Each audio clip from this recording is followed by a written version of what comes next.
Dicap penghancur rumah tangga Rezky Aditya dan Chiki, Wenny Aryani nangis.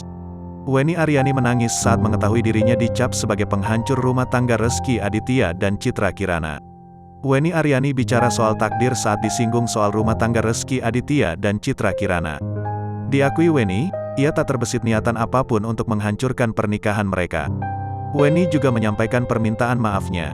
Perjuangan Wenny Aryani untuk memperjuangkan hak anaknya terbayar lunas.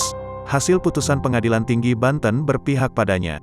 Keberhasilan Wenny Aryani pun bikin banyak netizen terharu.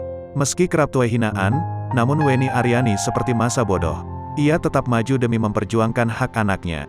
Meski tuai hinaan, Wenny Aryani tak ingin memperdulikan omongan orang tentangnya. Dalam perjuangannya, Wenny Aryani tak menyangka harus banyak telan pil pahit. Padahal dirinya hanya ingin pengakuan dari Rezky Aditya. Baru-baru ini, ada momen pilu saat Wenny Aryani bak minta maaf ke Citra Kirana. Secara tulus, Wenny Aryani ungkap isi hatinya yang merasa tersudut oleh omongan netizen. Dijelaskan oleh Wenny Aryani tak ada niatan sedikit pun untuk bikin rumah tangga Chiki dan Rezky Aditya hancur. Dengan besar hati dan kerendahan hati saya minta maaf ke pasangan Rezky Aditya.